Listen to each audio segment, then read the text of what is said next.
नमस्कार।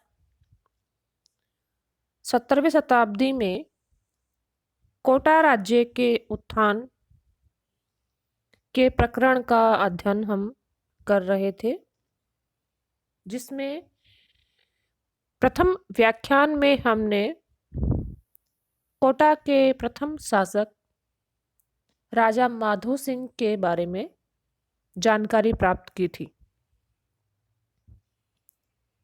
कोटा के उत्थान पर चल रहे व्याख्यानों की श्रृंखला में आज के दूसरे व्याख्यान में हम दो शासकों मुकुंद सिंह और जगत सिंह का अध्ययन करेंगे। 1648 में माधो सिंह की मृत्यु के पश्चात मुकुंद सिंह शासक बने, जिनका शासनकाल 10 वर्ष 1648 से 1658 था। यह मुगल बादशाह शाहजहां का शासनकाल था। आप एक समानता देख सकते हैं कि मुकुंद सिंह का शासनकाल भी 1658 में समाप्त होता है और शाहजहां का शासनकाल भी 1658 में ही समाप्त होता है। इसके कारण का खुलासा आगामी कुछ लाइनों में होगा। इस व्याख्यान में हम ये पाएंगे कि कोटा का प्रत्येक शासक उस दर्जे को प्राप्त नहीं कर सका जिस दर्जे को माधो सिंह ने प्राप्त किया था। दूसरी महत्वपूर्ण बात जो उजागर होगी वह यह है कि यह एक तथ्य हमारे सामने उपस्थित होगा कि मुगल सहयोग की कीमत किस प्रकार कोटा के शासक अपनी जान देकर चुका रहे थे। कोटा के अनेक शासक मुगल बादशाहों के द्वारा लड़ी जाने वाली लड़ाइयों में अथवा उनके द्वारा लड़े जाने वाले उत्तराधिकार के संघर्षों में वीर गति को प्राप्त करते हुए दृष्टिगत होंगे। जैसा कि हम जानते हैं कि मुगल साम्राज्य के विभिन्न राजनीतिक सैनिक प्रश्नों के संदर्भ में राजपूत शासकों का अध्ययन हम कर रहे हैं। इसलिए मुगल साम्राज्य, खासतौर से औरंगजेब का शासनकाल प्रारंभ होने के बाद वह राजनीतिक गतिविधियों की दृष्टि से अधिक ज्वलंत रहा था तथा औरंगजेब को उन अनेक बातों के लिए उत्तरदायी भी माना जाता है जो मुगल साम्राज्य के पतन में सहायक हुई थी। साथ ही जिस उत्तराधिकार के संघर्ष में विजय प्राप्त करके औरंगजेब शासक बना था, उसके कारण मुगल साम्राज्य में वह गरिमा भी नहीं रह पाई थी जो इससे पूर्व के महान मुगल सम्राटों के समय में थी।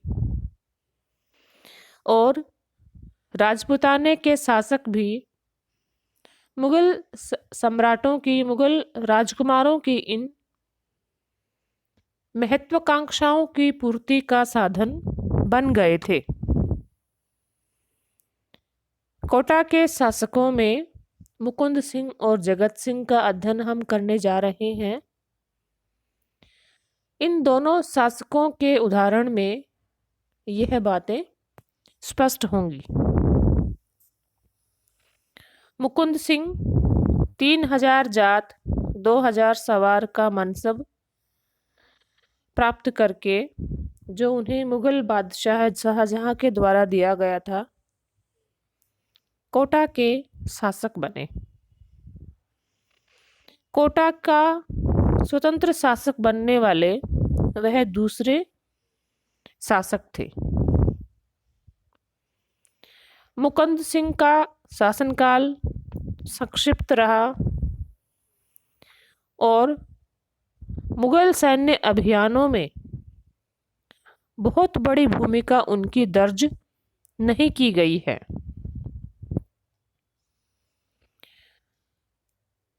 उत्तर पश्चिम सीमांत पर जो अभियान कंधार को विजित करने के लिए शाहजहां के शासनकाल के उत्तरार्ध में किए गए, उसमें 50 से अधिक सेनापति शामिल थे। मुगल स्रोतों में इनायत खान के शाहजहांनामा में इन 50 सेनापति मनसबदारों की सूची दी गई है, लेकिन उनमें मुकुंद सिंह का नाम नहीं है। लेकिन तार्किक दृष्टिकोण से विचार करने पर यह निष्कर्ष निकाला जाता है कि क्योंकि 50 जितनी बड़ी संख्या में सेनापति इस अभियान पर लगाए गए थे, इसलिए मुकुंद सिंह स्वाभाविक रूप से इस अभियान में शामिल रहे होंगे।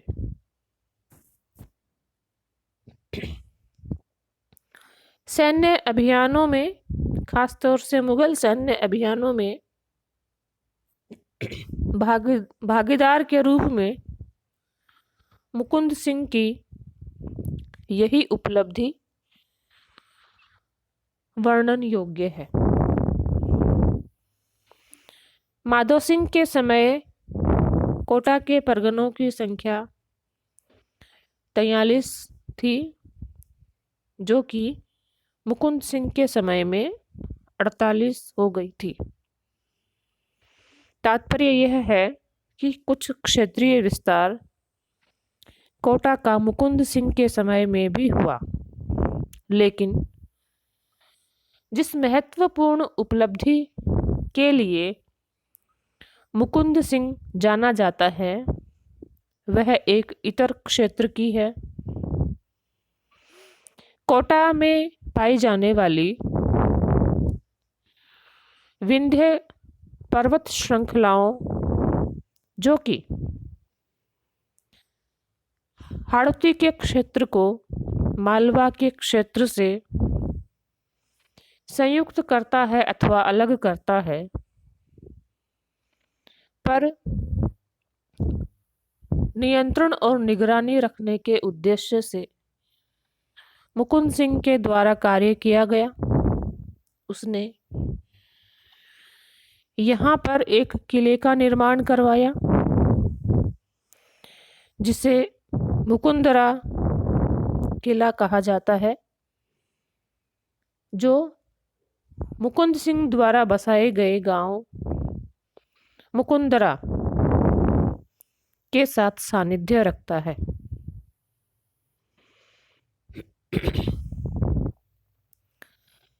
यहाँ पर उसने एक दरवाजे का निर्माण करवाया, जो दर्रा के पहाड़ी क्षेत्रों को मालवा से जोड़ने वाले मार्ग पर स्थित था, और इस दरवाजे तथा मुकुंदरा किले के माध्यम से इस पहाड़ी अंचल की निगरानी रखी जा सकती थी। इस पहाड़ी क्षेत्र का नाम मुकुंद सिंह के नाम पर ही मुकुंदरा, किले का नाम भी मुकुंद सिंह के नाम पर ही तथा गांव का नाम भी मुकुंद सिंह के नाम पर ही मुकुंदरा पड़ा। इसी क्षेत्र में मुकुंद सिंह की एक उपपत्नी, जिसका नाम अबलामिणी था और जिसका कथानक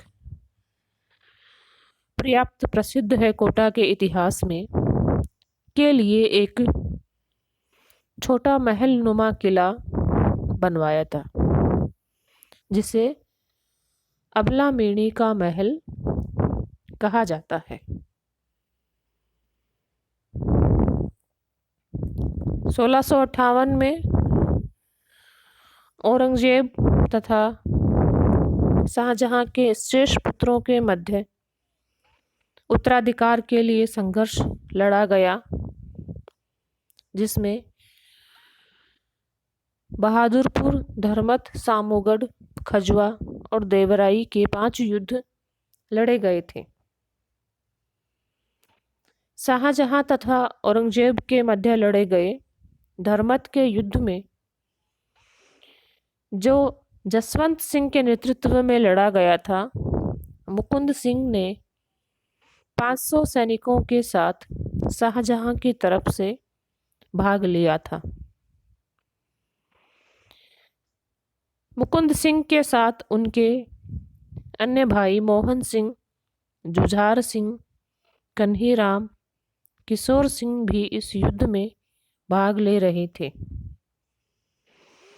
किशोर सिंह इस युद्ध में घायल हुए और शेष भाई मुकुंद सिंह समेत शहीद हुए। इस युद्ध में औरंगजेब की विजय हुई थी और आगे बढ़कर सामूगढ़ के युद्ध में विजय प्राप्त करने के पश्चात उसने अपना राज्यारोहण किया था। 15 अप्रैल 1658 ईस्वी को धर्मत के युद्ध में मुकुंद सिंह वीर गति को प्राप्त हुए। इस प्रकार 10 वर्षों के राज्यकाल के पश्चात मुकुंद सिंह के शासनकाल की समाप्ति हुई और उनके पुत्र तथा उत्तराधिकारी जगत सिंह, जो कोटा के आगामी शासक बने, इस समय 14 वर्ष की आयु के थे। मुकुंद सिंह के उदाहरण से आप मुगल राजपूत संबंधों के त्रासदीपूर्ण पहलू पर दृष्टिपात कर सकते हैं, जबकि राजपूत शासकों को मुगल राजकुमारों की महत्वाकांक्षाओं की पूर्ति के लिए अपनी जान की बाजी लगानी पड़ी थी। ऐसा ही जगत सिंह के समय में भी हम देखेंगे, यद्यपि वह इससे कुछ भिन्न होगा। मई 1658 ईस्वी में 14 वर्ष की अवस्था में जगत सिंह शासक बने। इनका शासनकाल 1658 से 1683 ईस्वी तक का रहा। क्योंकि इनके पिता मुकुंद सिंह ने शाहजहां की तरफ से उत्तराधिकार के युद्ध में भाग लिया था, तो भावी मुगल सम्राट औरंगजेब के क्रोध का सामना जगत सिंह को करना पड़ा। जगत सिंह को औरंगजेब ने आमंत्रित किया दरबार में उपस्थित होने के लिए। वह रवाना होकर औरंगजेब के दरबार में उपस्थिति देने के लिए निकले और सतलज नदी के किनारे पर उनकी मुगल सम्राट औरंगजेब से भेंट हो सकी। औरंगजेब ने उन्हें अपनी तरफ से सद्भावना का आश्वासन दिया और एक 2000 की मनसब उनको प्रदान की। इस प्रकार 2000 की मनसब के साथ जगत सिंह के उत्तराधिकार को मान्यता मिली और वे कोटा के शासक स्वीकार किए गए। अभी उत्तराधिकार का युद्ध चल ही रहा था और खजुआ के युद्ध में, जिसमें एक तरफ औरंगजेब और दूसरी तरफ शुजा थे, औरंगजेब की तरफ से नियुक्त होने वाले अनेक सेनापतियों में जगत सिंह भी एक थे। इनके साथ इनके चाचा किशोर सिंह भी थे। यह युद्ध 3 जनवरी 1659 ईस्वी को लड़ा गया, जिसमें जगत सिंह अग्रिम दल में थे। इस युद्ध में औरंगजेब के पक्ष की विजय हुई थी। जिस प्रकार माधो सिंह 14 वर्ष की आयु में मुगलों के लिए लड़े थे, उसी प्रकार जगत सिंह भी 15 वर्ष की अवस्था में खजुआ के युद्ध के अग्रिम दल में मुगलों के लिए लड़े। मऊ का परगना, जो कि शाहजहां के द्वारा कोटा राज्य से लेकर बूंदी राज्य को प्रदान कर दिया गया था, बूंदी राज्य के शासक शत्रुसाल उत्तराधिकार के युद्ध में शाहजहां के पक्ष से लड़ते हुए वीर गति को प्राप्त हुए थे। यह परगना, मऊ का परगना, पुनः औरंगजेब के द्वारा जगत सिंह को खजुआ के युद्ध में उनके द्वारा किए गए वीरतापूर्ण प्रदर्शन के पुरस्कार स्वरूप पुनः प्रदान कर दिया गया। मऊ के परगने के आदान प्रदान से एक तरफ मुगल बादशाहों के द्वारा राजपूत शासकों को प्रसन्न करने की नीति का आभास होता है, दूसरी तरफ इस प्रकार के आदान प्रदान से राजपूत शासकों के मध्य उत्पन्न होने वाले वैमनस्य को भी आप देख सकते हैं।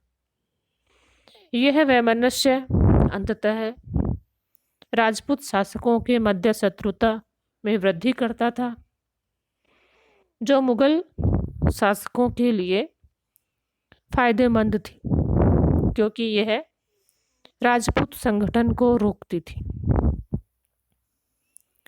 जगत सिंह का मनसब अपने संपूर्ण शासनकाल में वही बना रहा जो कि उन्हें अपने राज्यारोहण के समय दिया गया था, यानी वह 2000 के मनसबदार बने रहे। मुगल सैन्य गतिविधियों में जगत सिंह का महत्वपूर्ण उपस्थिति दक्षिण अभियानों में देखी गई है, जहां पर वह 1680 से 1683 तक रहे, जबकि गोलकुंडा के शासक के खिलाफ लड़ी जाने वाली लड़ाइयों में से एक में वह मृत्यु को प्राप्त हुए। इस प्रकार कोटा के 2 शासक मुकुंद सिंह और जगत सिंह का अध्ययन हमने किया। उनके द्वारा की गई मुगल मनसबदार के रूप में संक्षिप्त सैन्य गतिविधियों का अवलोकन हमने किया। रिमार्केबल और आश्चर्यचकित करने वाला तथ्य ये रहा कि किस प्रकार यह शासक मुगल बादशाहों की महत्वाकांक्षाओं की पूर्ति का साधन बने थे। यह महत्वाकांक्षाएं साम्राज्य के विस्तार को लेकर तो थी ही, उनकी व्यक्तिगत महत्वाकांक्षाएं भी इन राजपूत शासकों के द्वारा परिपूर्ति की जाती थी। धन्यवाद।